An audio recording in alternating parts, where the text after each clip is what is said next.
जय जिनेन्द्र। जय जिनेन्द्र सर। निज स्वरूप को परामरस, जामे भर्यो अपार।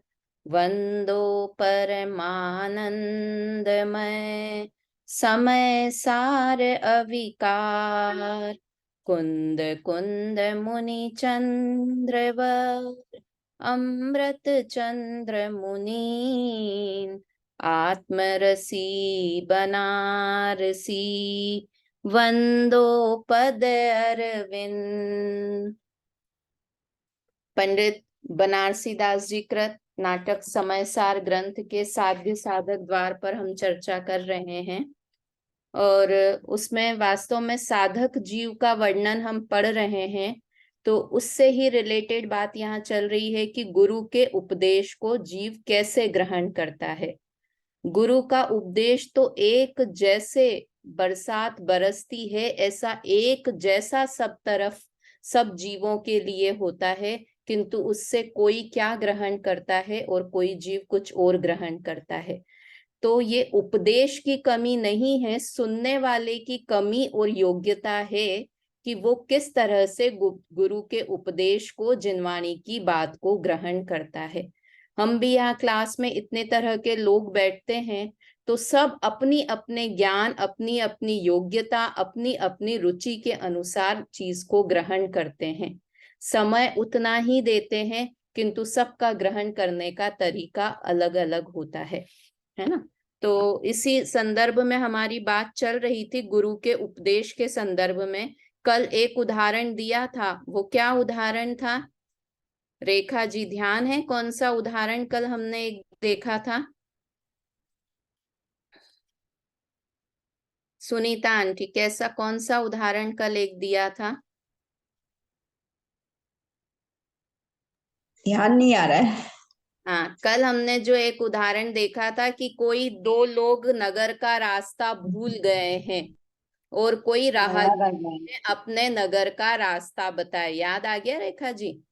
हाँ है ना? याद आ गया, याद आ, हाँ हाँ। नगर का रास्ता बताए तो कोई जो दुष्ट प्रवृत्ति का है वो तो क्या कहेगा कि ये कुछ न कोई ढोंगी व्यक्ति है, कोई खराब व्यक्ति है, इसलिए वो उस रास्ते पर ध्यान नहीं देगा। और जो समझदार होगा वो उसकी बात सुनकर उस मार्ग पर चला जाएगा।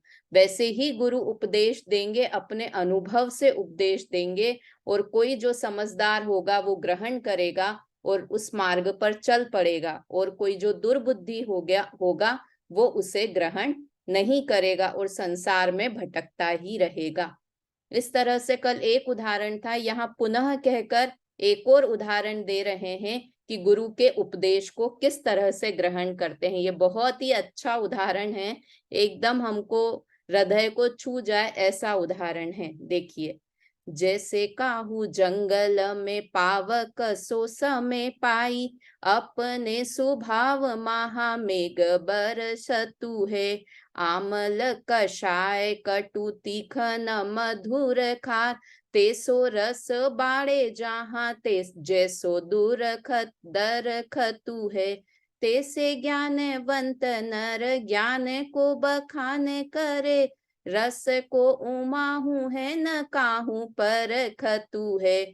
वह धुनी सुनी कोई गहे को रहे सोई, काहू को विखाद होई काऊ हर खतु है। कितना अच्छा उदाहरण है। क्या दिया उदाहरण कि जैसे किसी जंगल में, वन में बरसात के दिनों में बारिश हो, है ना। किसी जंगल में पावस को मतलब बरसात के दिनों में बारिश हो, और कैसी मेघ तो एक जैसा पूरे जंगल में एक जैसी बारिश हो रही है। और क्या अपने स्वभाव से कि बरसने का स्वभाव है मेघों का, तो वे बरस रहे हैं, बरसात हो रही है। अब क्या होता है कि पानी तो एक जैसा बरसा, किंतु वहां पर 10 तरह के पेड़ थे।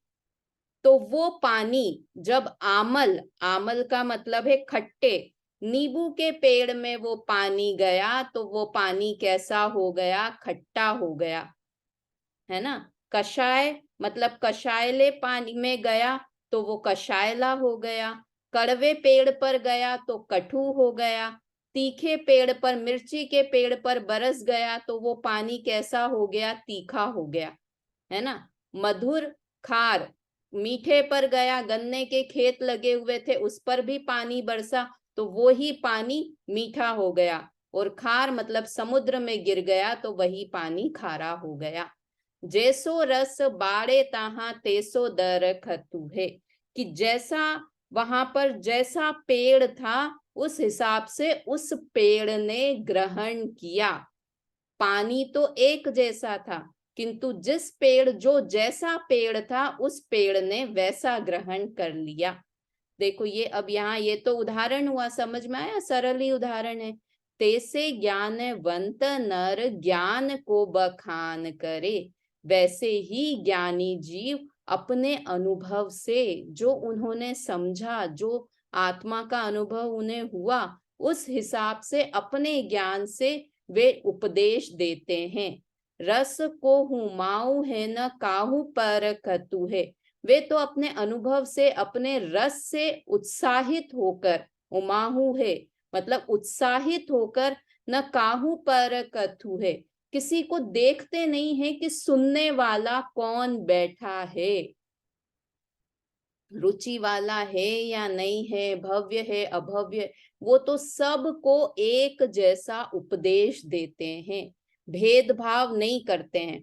कभी कभी स्कूल में तो ऐसा हो जाए कि आजकल टीचर्स होते हैं ना, ट्यूशंस लेते हैं, तो जो उनकी ट्यूशन पे बच्चा आता है उसकी तरफ ज्यादा ध्यान दें, और जो उनकी ट्यूशन पे नहीं जाता है स्कूल में उस पे कम ध्यान दें। किंतु यहाँ वैसे डबल वाले टीचर की बात नहीं है, जो ऐसे खराब वाले होते हैं। ये तो नॉर्मल एक जो सज्जन टीचर है वो क्या करता है कि एक जैसा मैथ्स का प्रॉब्लम करवा रहा है, सम सॉल्व करवा रहा है, तो एक जैसा बोर्ड पर समझाता है और सब बच्चे समझें।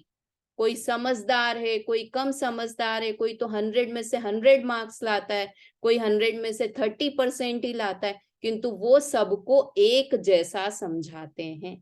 वैसे श्री गुरु भी अपने अनुभव से, है ना, ये सबसे जाना, रस को उमाहू है मतलब उत्साहित होकर किसी को, सबको बिना काहू पर खतु हुए, बिना किसी पक्षपात के सामान्य तरह से ज्ञान देते हैं। वह धुनी सुनी को गहे को रहे सोई, अब वो वचन सुनकर कोई तो गहे मतलब उस ध्वनि को ग्रहण करता है, जो गुरु ने कहा है वो मेरे लिए हितकारी है ऐसा समझकर ग्रहण करता है, मतलब जो वो बताना चाह रहे हैं उसको एज इट इज समझता है ना, प्रॉपर तरीके से उसे ग्रहण करता है।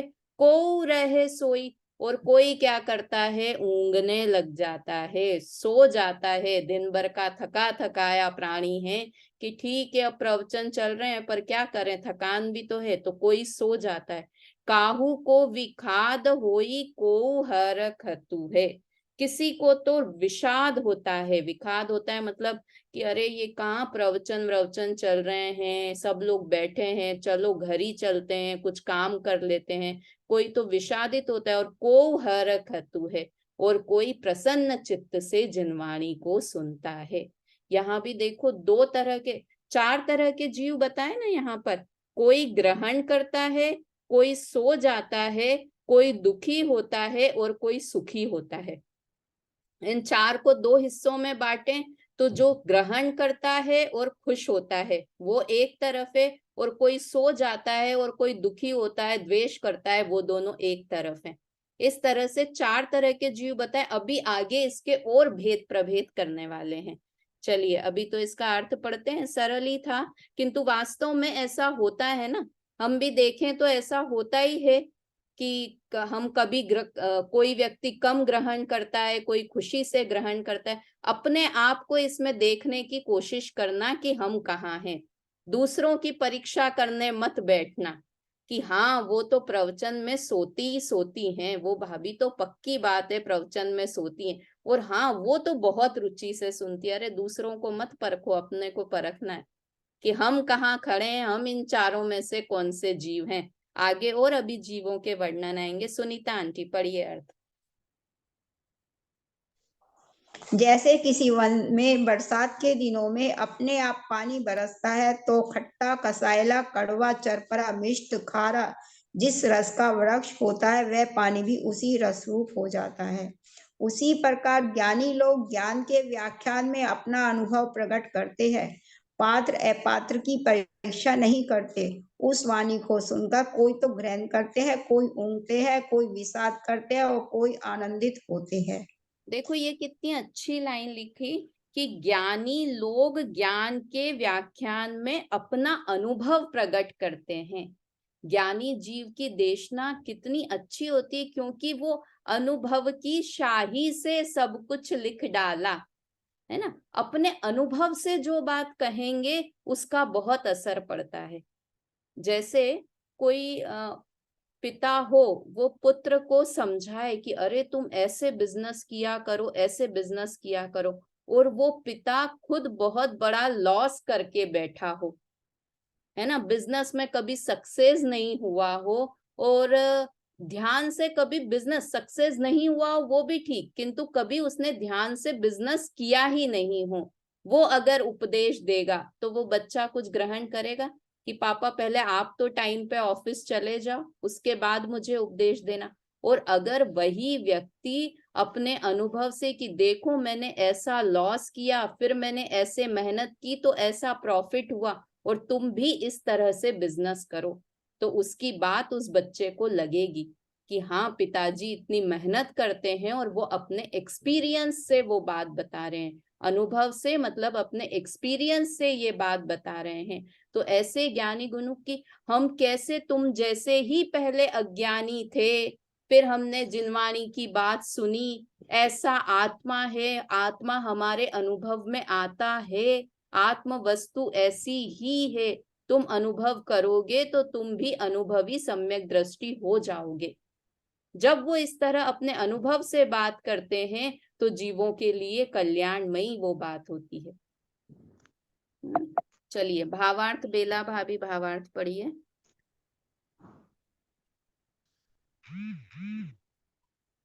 जिस प्रकार पानी अपने आप बरसता है और नीम के वृक्ष पर पड़ने से कड़वा, नींबू के वृक्ष पर पड़ने से खट्टा, गन्ने के झाड़ पर पड़ने से मीठा, मिर्ची के झाड़ पर पड़ने से चरपरा, चने के झाड़ पर पड़ने से खारा और बबूल के पेड़ पर पड़ने से कषायला हो जाता है, उसी प्रकार ज्ञानी लोग ख्याति लाभादि की अपेक्षा रहित मध्यस्थ भाव से तत्व का स्वरूप कथन करते हैं। उसे सुनकर कोई श्रोता परमार्थ ग्रहण करते हैं, कोई संसार से भयभीत होकर यम नियम ले लेते हैं, कोई लड़ बैठते हैं, कोई ऊंघते हैं, कोई कुतर्क करते हैं, कोई निंदा स्तुति करते हैं, और कोई व्याख्यान के पूर्ण होने की ही वाट देखते रहते हैं। बोलो क्या लिख दिया भावार्थ में, तो कब खत्म बहुत ही हो अच्छा है, इसकी बहुत ही ही बढ़िया। वार देखते रहते हैं कि कब खत्म हो प्रवचन। कोई ऊँघते हैं, ये सारे तरह के जीव हमें दिखाई देते हैं, ऊँघने वाले भी, क्लेश करने वाले भी, बार बार घड़ी देखने वाले भी, किंतु फिर भी सबको नहीं अपने को देखना है कि हम कौन सी कैटेगरी में हैं, और नीचे की कैटेगरी में है तो अपना लेवल थोड़ा अच्छा करना है ना। भाभी हम भी कई बार इनमें सब तरह के होते हैं, क्योंकि पर वो उस समय हमारा भी सिचुएशंस क्या होती है उस पर भी बहुत डिपेंड करता है, हाँ हमारा भी ये सब चीज होता है एक्चुअली। हाँ बराबर, ये अलग अलग जीवों की, बहुत सही बात बोली बेला भाभी ने कि ये अलग अलग जीवों की तरफ से भी बात है, और एक जीव की ही ऐसी स्थिति भी हो जाती है। किंतु इतना तो हो ही जाता है कि कोई जीव को ये खराब वचन लगे, इस लेवल तक तो हम कभी नहीं जा पाते हैं कि ये हितकारी नहीं है और इसमें से लड़ने की बात निकाल लें। एक होते हैं ना कि जो उसमें से गलती निकालने के लिए ही बैठे रहते हैं प्रवचन सुनने के लिए, देखो देखो इन्होंने क्या कहा, देखो इन्होंने क्या कहा, उस लेवल तक के नहीं। कभी कभी ऊँघना हो जाता है, कभी हमें घर जल्दी जाना है तो वाट देखते रहते हैं कि कब खत्म हो। इसके लिए भी देखो एक बात बताती हूँ मैं कि कभी ऐसा होता है कि हम घर पर रहते हैं, जैसे कभी हमारे घर पर मेहमान आए हुए हैं और हमें इच्छा होती है कि आज प्रवचन जल्दी खत्म हो जाए, हम बार बार घड़ी देखते रहते हैं, तो उस समय क्या करना चाहिए कि अपनी जिनवाणी स्तुति बोलकर खुद निकल जाना चाहिए, किंतु ये इंतजार नहीं करना चाहिए कि कब प्रवचन खत्म हो। क्यों ऐसा क्यों बेला भाभी? क्योंकि सिर्फ हम हमारा ही अहित नहीं चाह रहे हैं, हो सकता है दूसरे व्यक्ति को उस समय बहुत मजा आ रहा है प्रवचन सुनने में, उसका तो बहुत हित हो रहा है और हम सोच रहे हैं कि जल्दी खत्म हो जाए प्रवचन, है ना। वैसे तो कोई इतना इम्पोर्टेंट कार्य नहीं होता है कि प्रवचन छोड़कर हम बीच में चले जाएं, किंतु फिर भी हम गृहस्थी हैं, कभी कुछ ऐसी सिचुएशन आ जाए तो प्रवचन जल्दी खत्म हो जाए, इसकी जगह क्या सोचना कि मैं उठकर चला जाता हूँ। अभिनय इतनी अभिनय नहीं है जितना मन में सोचने में ज्यादा अभिनय है कि दूसरे लोगों का भी उसमें अहित हो रहा है ना, इसलिए उस तरह का विचार तो नहीं करना चाहिए। ये होता है भाभी, जब कई बार हमारे को क्लास कहीं हमें जाना होता है तो हम सोचते हैं, आज क्लास नहीं हो तो अच्छा, पता नहीं क्यों ये विचार आ जाता है कि हम वो लोभ के चक्कर में कि हम जो हाँ, डायरेक्ट सुनते हैं उसका हम पे बहुत अच्छा इफेक्ट आता है। अगर हम यूट्यूब वगैरह से सुनते हैं और वो जो एकदम कॉन्टेक्ट से होता है ना, वो चीज अलग होती है उसका। अलग होती है। हाँ, नहीं ये विचार आ जाता है सच, किंतु कोशिश ये करनी चाहिए कि दूसरों का, ये इसको कहते हैं कि हम थोड़े से स्वार्थी हो जाते हैं कि हाँ नहीं ऐसा नहीं हो तो अच्छा है, आज क्लास नहीं लगे तो अच्छा है, आज जल्दी खत्म हो जाए, किंतु दूसरों को भी, दूसरों की भी वो नहीं हो, परेशानी नहीं हो, दूसरों का भी रहे इंटरेस्ट, सुन रहे हैं उनको भी लाभ मिले, ये चीज विचार करनी चाहिए। चलिए आगे पढ़ते हैं। और गुरु दोहा, गुरु के ऊपर और क्या लिखा है?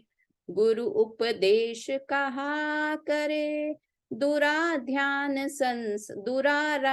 संसार, बसे सदा जाके उदर, जीव पंच परकार। छोटा ही है। जिसमें 5 प्रकार के जीव निवास करते हैं, वह संसार है, बहुत दुस्तर है, उसके लिए श्री गुरु का उपदेश क्या करेगा? कि जिसका संसार बहुत है, अभी जो सुनना ही नहीं चाहता है, उसके लिए गुरु का उपदेश भी क्या करेगा? और इस संसार में 5 प्रकार के जीव रहते हैं, है ना। इस संसार में 5 प्रकार के जीव रहते हैं। यहाँ से एक नई प्रकरण की शुरुआत हो रही है, 5 प्रकार के जीव। ये जो 5 प्रकार के जीव यहाँ पर बनारसी दास जी ने बताए हैं, ये किसी ग्रंथ में या किसी ग्रंथ के आधार से नहीं बताए हैं। ये इसको खोजने की बहुत लोगों ने कोशिश की कि किसी आचार्य ने इस तरह के 5 प्रकार के जीव बताए हैं, तो वो कहीं मिल नहीं पाए। ये उनकी स्वयं की एक सोच के आधार पर बनारसी दास जी ने ये 5 तरह से जीव का वर्गीकरण, जो संसार में 5 तरह के जीव रहते हैं, 3 लोक में 5 तरह के कौन से जीव होते हैं, उसकी चर्चा यहाँ की है। एक और बात जो बताई थी कि अभी तक भी यहाँ पर आत्मख्याति शुरू नहीं हुआ है। हम कौन से छंद तक आ गए? 18 नंबर का छंद पढ़ रहे हैं हम, किंतु ये बनारसी दास जी अपनी तरफ से ही, उन्होंने ये साधक जीव का वर्णन करते करते अपनी तरफ से ही ये छंद लिखे हैं, है ना। क्योंकि नाटक समय सार टीका तो है एक तरह से आत्मख्याति की, कलश टीका की भी टीका तो है, किंतु ये एक मौलिक ग्रंथ के रूप में भी ये नाटक समयसार ग्रंथ है। इसको अपने आप से भी एक ग्रंथ पढ़ें तो ये परिपूर्ण ग्रंथ है, टीका मात्र नहीं है। इसलिए उन्होंने अपनी तरफ से भी, किंतु आधार जरूर कलश टीका को बनाया है, किंतु उनके खुद के भी एक जो विचार हैं वो उन्होंने इस ग्रंथ में लिखे हैं। 5 प्रकार के जीव कौन कौन से होते हैं? मजा आएगा, इंटरेस्टिंग है, पढ़ते हैं अपन। दुंडा प्रभु चुंगा चतुर, सुंगा रुंचक सूद, उंगा दुर्बुद्धि विकल, धुंधा घोर अबूद। 5 प्रकार के नाम ही बहुत वैसे हैं। देखिए, दुंडा प्रभु, दुंडा जीव कौन है? प्रभु है, भगवान है। चुंगा चतुर, नाम याद करने की कोशिश करना, दुंडा फिर चुंगा, चुंगा जीव कैसे हैं? चतुर जीव हैं, होशियार जीव हैं। सुंघा रुंचक शुद्ध, सुंघा जीव कैसे हैं? रुचिवान हैं, रुचिवंत हैं और शुद्ध हैं। ऊंघा दुर्बुद्धि विकल, ऊंघा जीव कैसे हैं? दुर्बुद्धि जीव हैं और दुखी जीव हैं। गूंगा घोर अबुद्ध, गूंगा जीव हैं, वो बहुत ही घोर मतलब बिल्कुल ही नितांत ही, अबुद्ध मतलब अज्ञानी है, बिल्कुल ही उनको तो कुछ समझ ही नहीं आती है, ऐसे हैं। 5 प्रकार के जीव हुए, एक एक का अलग अलग 5 छंदों में भी वर्णन किया है। एक बार अपन पढ़ते हैं। दुंदा प्रभु, दुंडा प्रभु कौन से हैं? सबसे पहले दूंगा जीव प्रभु जीव हैं, भगवान। दूसरा चुंगा जीव चतुर जीव, सुंघा जीव रुचिवंत और शुद्ध जीव, ऊंघा जीव दुर्बुद्धि और दुखी जीव, और गूंगा जीव अबुद्ध जीव, है ना, अज्ञानी, घोर अज्ञानी जीव। इस तरह से ये 5 प्रकार के हैं। अब एक एक का अलग अलग वर्णन आता है। मैं लास्ट में 5 के नाम पूछूंगी, कोशिश करना याद हो जाए तो अच्छी बात है। देखिए यहाँ अर्थ पढ़ते हैं। दुंडा जीव प्रभु है, चुंगा चतुर है, सुंगा शुद्ध रुचिवंत है, ऊंगा दुर्बुद्धि और दुखी है, और धुंधा महा अज्ञानी है। इस तरह से हैं। अब एक एक जीव का अलग अलग लक्षण बताते हैं। धुंधा जीव का लक्षण बोलते हैं, दोहा एक साथ। जाकी परम दशा विषे कर्म कलंक न होय, धुंधा अगम अगाध पद वचन अगोचर सोई। कैसा है? जाकी परम दशा विषय, जिसकी स्थिति कैसी है? परम मतलब सर्वोत्कृष्ट दशा जिसकी है। सर्वोत्कृष्ट कौन है? कि अरहंत और सिद्ध भगवान, वो परमेष्टि, बोलते ही उन्हें परमेष्टि हैं। तो वो कैसे हैं? जिनकी दशा परम दशा है, उत्कृष्ट दशा जिनकी है, ऐसे कर्म कलंक न होई, और किसी तरह का कर्म की कलंक उनके ऊपर नहीं है। द्रव्य कर्म, भाव कर्म और नो कर्म से जो रहित हैं। इसमें अरहंत भगवान भी हम समझ ही लेंगे, अघातिया कर्म तो हैं किंतु घातिया कर्म उन्हें नहीं है। और पूरी तरह से लें तो सिद्ध भगवान दूंगा जीव हैं, दुंडा जीव हैं, और बाकी अरहंत भगवान भी इसमें समझना है ना। किसी तरह का कर्म कलंक नहीं है। दूंगा आगम अगाध पद, और कैसा है वो? दूंगा जीव कैसे हैं? अगम्य हैं और अगाध हैं। अगम्य हैं अर्थात उनके गुणों को हम नाप नहीं सकते हैं। कितने गुण हैं? अनंत गुण हैं, जिनका कोई अंत नहीं है। और अगाध है मतलब जिनका कितना है उसका हम अनुमान भी नहीं लगा सकते हैं, है ना। गिन नहीं, नाप नहीं कर सकते हैं, और उसका अनुमान भी नहीं लगा सकते हैं। ऐसे सिद्ध और अरहंत पद वाले होते हैं। वचन अगोचर सोई, और जड़ वचनों से भी हम उनका वर्णन नहीं कर सकते हैं, नाप नहीं सकते हैं, अनुमान भी नहीं लगा सकते हैं, और वचन से भी उनके गुणों को हम नहीं कह सकते हैं। ऐसे पहले प्रकार के जीव होते हैं डूंगा जीव। ठीक है। दूसरे तरह के जीव चुंगा जीव का लक्षण। चुंगा जीव कैसे होते हैं? देखो चुंगा, थोड़ा सा मैंने इसका नाम से अर्थ निकालने की कोशिश की तो बहुत में तो नहीं निकला, किंतु चुंगा का थोड़ा सा समझ में आया। कि आप लोगों ने सुना होगा, गांव में हमारे एमपी में तो बोलते हैं कि बच्चे को चुंगा दो। जब बच्चा होता है तो दूध पिला दो को बोलते हैं, माँ को कहते हैं कि दूध पिला दो, तो उसको बोलते हैं बच्चे को चुंगा दो, मतलब दूध पिला दो। गांव में और यहाँ एमपी में भी कई जगह पर इस तरह का शब्द प्रयोग करते हैं। चुंगा लो बच्चों को मतलब दूध चुसा दो, दूध पिला दो, उसके लिए ये प्रयोग होता है। पढ़ते हैं कैसे होते हैं ये जीव। जो उदास वे जगत सो, गहे परम रस प्रेम, सोचूंगा गुरु के वचन, जूंघे बालक जेम।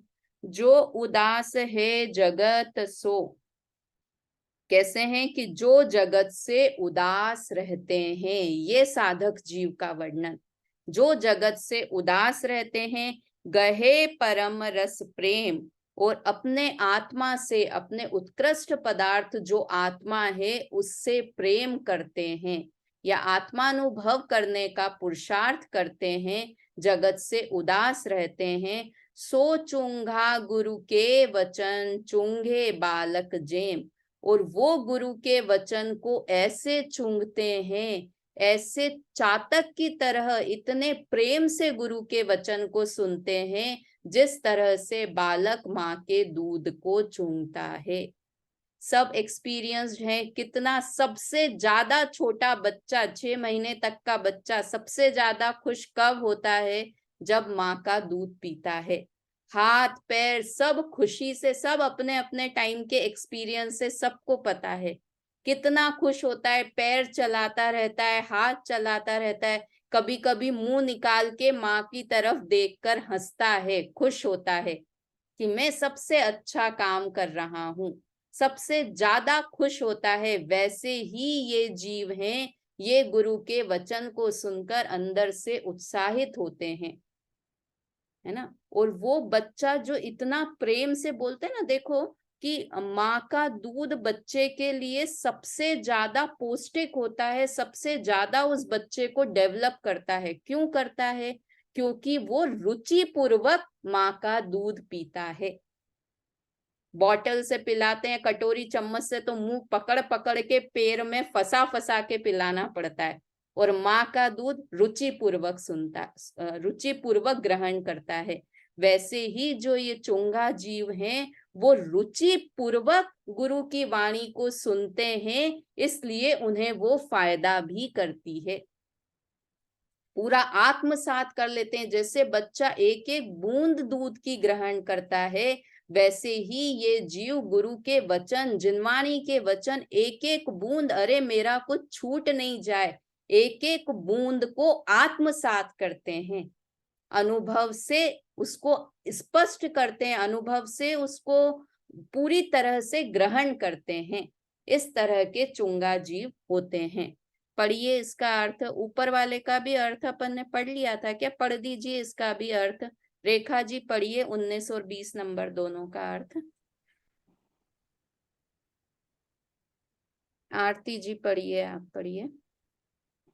जिनका कर्म कालिमा रहित अगम्य अगाध और वचन अगोचर उत्कृष्ट पद है, वे सिद्ध भगवान डूंगा जीव है। चुंगा जीव का भी पढ़िए। जो संसार से विरक्त होकर आत्म अनुभव का रस सप्रेम ग्रहण करता है और श्री गुरु के वचन बालक के समान दुग्धवत चूसता है, वह चुंगा जीव। हाँ, देखो ये लिखा है ना, जो उदास वे जगत सो। जगत से उदास मतलब संसार, शरीर और भोग तीनों लेना। जगत से मतलब संसार से उदास है, शरीर से उदास है और भोगों से भी उदास है। ये सम्यक दृष्टि जीव की पहचान है कि वो भोगों में दिखता तो है, किंतु उससे उदास रहता है। उदास रहता है मतलब रुचि पूर्वक वो कार्य नहीं करता है। तो शरीर, संसार, शरीर और भोग तीनों से उदास होना, उसे उदास होना कहते हैं। ठीक है। अब तीसरे प्रकार के जीव, सुंगा जीव के लक्षण। अपने को ढूंढना है अपन कौन से जीव हैं इनमें से, है ना। सुंगा जीव के लक्षण पढ़ते हैं इसको। जो सुवचन रुचि सो सुने, ये दुष्टता नाई, परमारथ सुमझे नहीं, सूंघा जग माही। इसमें एक शब्द थोड़ा सा कम लगता है इसमें। जो सुवचन रुचि सो सुने, जो गुरु के सुवचन को रुचि से प्रेम पूर्वक सुनता है, ये दुष्टता नाई, उसके हृदय में किसी प्रकार की दुष्टता नहीं है कि ये तो मेरे हित की ही बात चल रही है, ऐसा सुनकर गुरु के वचन ग्रहण करता है। परमारथ सुमझे नहीं, सो सूंघा जग माही। वो परमार्थ को तो ग्रहण नहीं कर पाता है। क्यों नहीं ग्रहण कर पाता है परमार्थ को? एक मिनट, दिख रहा है कि स्क्रीन चली गई है? नहीं दिख रहा है क्योंकि भाभी? दिख रही है स्क्रीन? दिख रहा है, दिख रहा है। हाँ, मेरे पास से भी। भाभी ये हम्म, आत्मा को नहीं पहचानता ना। हाँ, आत्मा को नहीं परमार्थ पहचानता। समझे नहीं, मतलब वो परमार्थ को नहीं समझता है, परमार्थ उसे समझ में नहीं आता है। सो सूंघा जग माही, किंतु वो ही जीव इस संसार में सूंघा जीव है। देखो, जो चुंघा जीव था और सूंघा जीव में क्या अंतर है कि चुंघा जीव सम्यक दृष्टि है। क्यों? दो चीज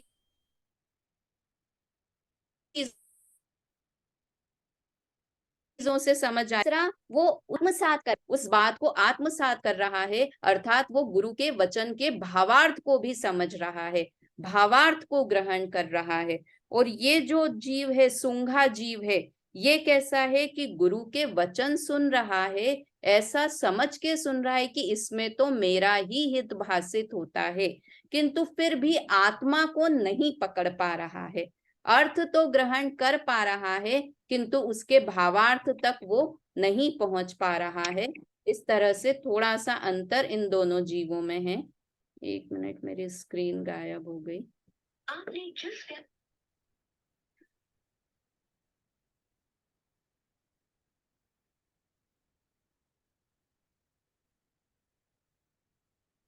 है ना? इस तरह से पढ़िए, इसका अर्थ पढ़िए। सुशीला आंटी, इसका अर्थ पढ़िए। जो गुरु के वचन प्रेम पूर्वक सुनता है और हृदय में दुष्टता नहीं है, भद्र है, पर आत्म स्वरूप को नहीं पहचानता, ऐसा मंद कषाई जीव सूंघा है। हाँ, मंद कषाई जीव है, वो सूंघा जीव है। चौथे प्रकार के जीव की बात पढ़ते हैं। ऊंगा। भाभी एक सेकंड, हाँ। ये जो लाइन है ना, और हृदय में दृष्टता नहीं है, भद्र है, मतलब एक होते हैं ना कि जो ऐसे इस तरह से जिनवाणी सुन रहे हैं विवाद करने के लिए, विवाद करने के लिए, मतलब किस तरह से हम गलती निकाल लें या देखें तो ये क्या समझाते हैं। ऐसे लोग भी होते हैं, मतलब अपन तो कल्पना भी नहीं कर पा रहे, इसका मतलब कि हम वैसे दुष्ट परिणामी तो नहीं है, है ना। कई होते हैं कि देखो तो सुन के तो देखो कैसा क्या क्या बोलते हैं। देखो, कई बार ऐसा हो जाता है कि कई प्रवचन सुनते हैं ना, तो इस तरह से 10 बातें आपने पूरा 1 घंटा बोला और कोई एक सेंटेंस गलत बोल दिया, तो उसे वो 1 घंटा क्या बोला वो याद नहीं रहेगा, किंतु वो जो एक गलत बात बोल दी ना, वो ये दुष्टता का सूचक है। इस तरह की हमारी भी कि परीक्षा करने के लिए नहीं सुनना चाहिए कि वो कितना ज्ञान है इस जीव को, ये परीक्षा करने के लिए इन पंडित को कितना ज्ञान है, क्या है, उसके लिए नहीं, हमारा ज्ञान कैसे विशुद्ध हो, इस बात को सुनकर प्रवचन सुनना चाहिए।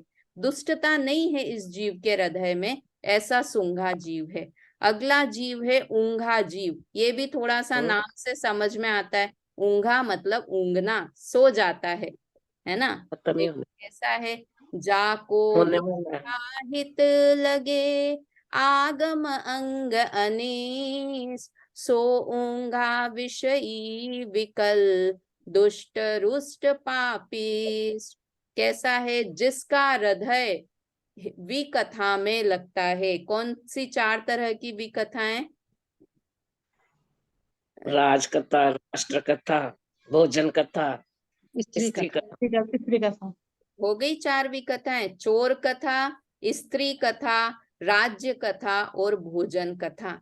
ये 4 विकथाओं में जिसका मन लगता है, आगम अंग अनिष्ट, और उनमें तो लगता ही, और द्वादशांग में, आगम में, जिनवाणी सुनने में, जिससे जो अनिष्ट लगता है कि अरे ये तो टाइम वेस्ट करना है, जिनवाणी की क्या बात करना, न्यूज़पेपर पढ़ने में 4 घंटे लगा दे और जिनवाणी में लगे टाइम वेस्ट हो रहा है, इस तरह का जीव। सो ऊंघा विषयी विकल दुष्ट रुष्ट पापिष्ट, कितनी सारी उपमाएं दे दी। वो ऊंघा जीव कैसा है? विषय अभिलाषी है, दुखी जीव है, दुष्ट हृदय वाला है, रुष्ट है मतलब क्रोधी है, और पापिष्ट है कि अरे सिर्फ क्रोध ही क्या, वो तो 5 पापों में लगा हुआ है। 4 कषाय और 5 पाप में ही रचा पचा रहने वाला वो जीव ऊंघा जीव है। विकथा में वाकई में कितनी देर, और न्यूज़पेपर को चाट ले इस तरह से न्यूज़पेपर पढ़े, एक भी कोई बात छूट कैसे जाए मेरी इसकी, उसमें तो इतना समय दे दे। और जिनवाणी की बात की, अरे इसमें क्या वही की वही बात तो चलती है ना, सुने नहीं, बार बार बोलते हैं ना, पापी दुष्टी जीव को धर्म वचन न सुहाय, के ऊंघे के लड़ पड़े, के घर उठ कर सो जाओ। है ना, या तो ऊँघेगा है ना कि खत्म हो जाए ये सोचेगा, और या फिर उठ के घर ही चला जाएगा कि हो गया, अपने बस की बात नहीं है ये, इस तरह का जीव होता है। इसका अर्थ पढ़िए, बीना आंटी पढ़िए इसका अर्थ।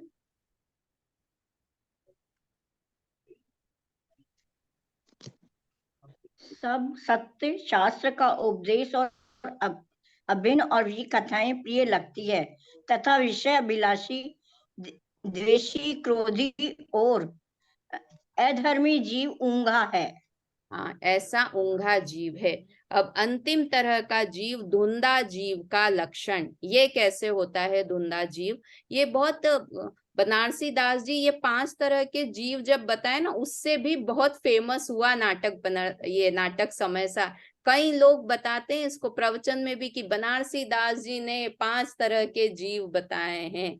तो ये अलग से, क्योंकि उनकी ये मौलिक सोच है, किसी के आधार पर नहीं लिखा है, मौलिक उनका खुद का चिंतन है ये। जाके वचन श्रवण नहीं, नहीं मन जड़ता सो जड़वत भयो, नाम है जिसके वचन नहीं है। कौन सा जीव हुआ? एकेंद्रीय जीव, रसना इंद्री नहीं है ना, उसके वचन नहीं है तो एकेंद्रीय जीव। श्रवण नहीं तो 2 इंद्री, 3 इंद्री और 4 इंद्री जीव, क्योंकि उसको कर्ण इंद्री नहीं है तो श्रवण नहीं है। तो एकेंद्री, 2 इंद्री, 3 इंद्री और 4 इंद्री। 2, 3, 4 को और क्या बोलते हैं? विकलत्रय जीव भी बोलते हैं ना, 2, 3, 4 वालों को। और एकेंद्री को स्थावर भी बोलते हैं। तो ऐसा एकेंद्रीय जीव जिसके वचन नहीं है, जिसके कर्ण नहीं है, ऐसे 2, 3, 4 इंद्री, नहीं मन सुरति विराम, और जिसको मन नहीं है, ऐसा असंगी पंचेंद्री जीव। मतलब एकेंद्री से लेके असंगी पंचेंद्री तक के जीव धुंधा जीव कहे जाते हैं, है ना। जड़वत है कि उनके लिए तो बिचारे हैं, वो बेचारे के पात्र हैं। और कैसे हैं? जड़ता सो जड़वत भय, कि वो जड़ तो नहीं है किंतु क्षयोपशम इतना कम है कि सुनने के लिए जड़वत ही हैं, जड़ के जैसे ही हैं।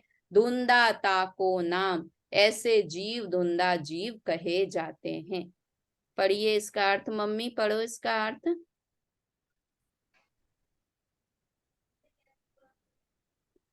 सुनीता आंटी पढ़िए।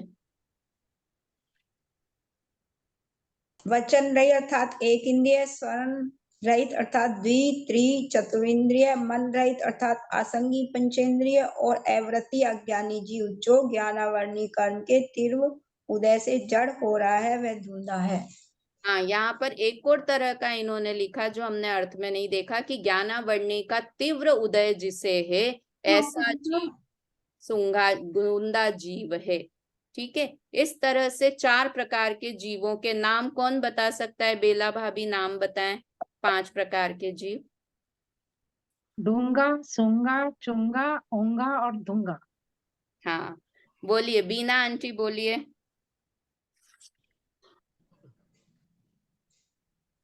ऊंगा, सूंगा, चूंगा और डूंगा, एक नहीं आ रहा। धुंधा, धुंधा लास्ट जो जीव पढ़े थे वो धुंधा। एक बार शॉर्ट में धुंधा। बता, डूंगा जीव कौन से हैं सुनीता आंटी?